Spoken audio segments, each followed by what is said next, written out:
Okay, so we just finished getting all of the centers completed.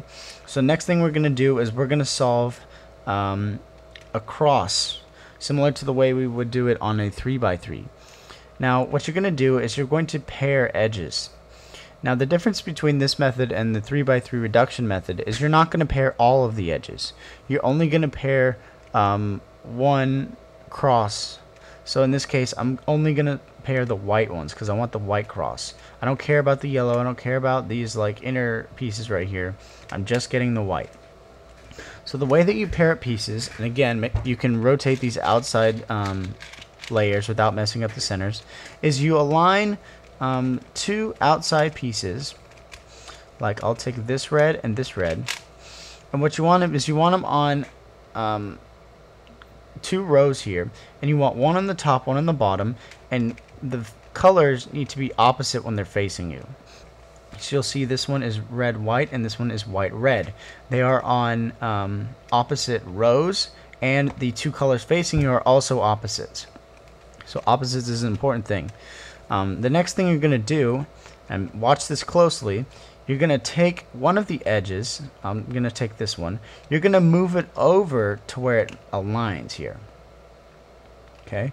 Now what you want to do from this point is realign the centers, but you can't do that because if you just realign them like this, you'll break apart that pair you just made. So first you got to get the pair out of the way. So what you're going to do is you're going to pull the pair upwards and outwards. So again, we're going to go up and out. And then you can go ahead and realign here. So you can think of it as going R, U, R prime. And again, all that does is it takes the edge, it moves it out of the way, and then it realigns the center here. Now you can feel free to realign your center. So take this white and move it back over there. And you have your paired up edge. Next thing to do is go to the next one. Now there is an important thing you need to take note. Make sure that you have a solved, that you don't have a solved piece that replaces the one you're trying to solve. So let's say I'm trying to solve this orange here. They're on opposite rows. The colors facing me are opposites. So I pull one to the other one. It pairs it up. Then I'm going to take this one and I'm going to move it up and out of the way. Let's just say that I accidentally bring down this red. Now when I realign, it's going to split them up.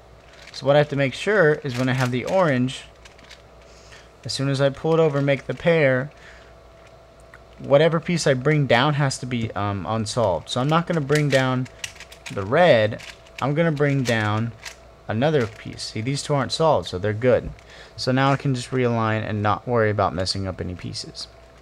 So I'm going to go ahead and do the next ones here. Okay, here's a blue and a blue. Now again, it's okay if you kind of rotate the cube around during this stage. And it's okay if you rotate the outside layers to align the pieces correctly.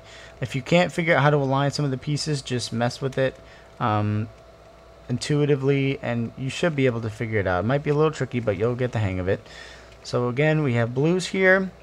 They're in the two rows, opposites and opposite colors.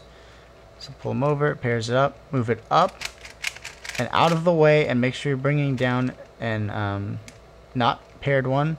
You can go ahead and realign it there. Last two green ones right there. They're on opposite rows and opposite colors. So pair them up. Move them out of the way. Bring down an unpaired piece just like that. And then realign the centers. Now what I've done at this point is I've solved 4 edge pairs. So now I'm going to go ahead and solve it like a 3x3. And this is where the difference starts to change between the reduction method and the cage method. So what we're going to do is we're going to solve the cross just like normal. So just like that, and like that. So now I have the cross here. Ignore these two corners, by the way. They're all paired up. Everything's nice. Looks great. So now that I'm done with the cross, I'm not really going to worry about pairing up any of these other ones. I'll solve them later.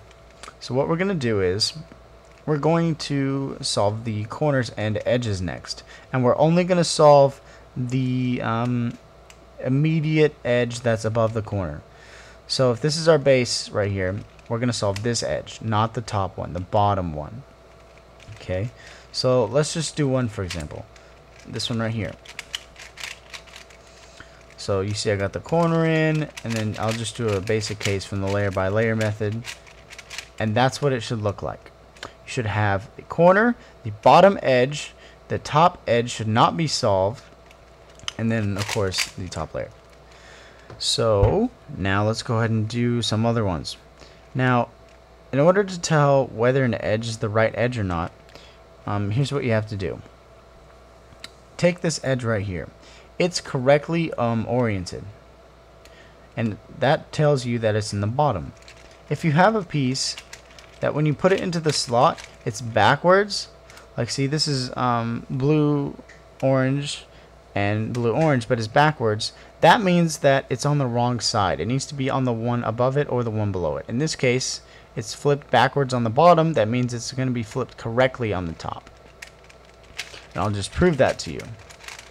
So now that that same piece is on the top, it is correctly oriented. So when you're doing the first two layers, like a 3x3, make sure that you're getting the right edge. Don't get the wrong edge. And you can check which one's the right one by aligning it and then kind of rotating, making sure it pairs up, and then go ahead and rotate it back so you don't mess up anything. So again, that was the correct one. If I did it with this one, look what would happen. First of all, I'd put it in the top, but if I put it on the bottom, it would be backwards. So let's go ahead and keep going and get the rest of the F2L. Okay, this is an interesting case that happens sometimes. Check this out. I just finished solving this blue and orange F2L slot, and I need this red and green edge out. But it's connected to the F2L slot. I can't get it out of there without getting the F2L out also. Now, I don't want to pull this out because then it will mess it up, you know. I want to keep that solved. So the way that you get one of these top edges out is you first, before taking it out, you rotate it to another F2L slot, preferably one that's empty. So take this one, and this one's empty over here, so I'm just going to rotate it on over. And then I'm going to pull it into the top layer. And that got it out of the way, and now I can realign. Basically, it's the same thing as pairing, so basically pair one of them over here. Now I can go ahead and finish doing the F2L from this point. Now I wanted to point something out to you. I did say that you're only solving the first two layers, and you don't want to solve these third layers here. If you do that, it's going to mess it up later. But if you happen to get one solved, like this one right here, it's not that big a deal. If you have one or two solved, it's not going to kill you, and it can be a good thing, but it's not necessarily a good thing. So don't kill yourself if you have one solved, and don't unsolve it.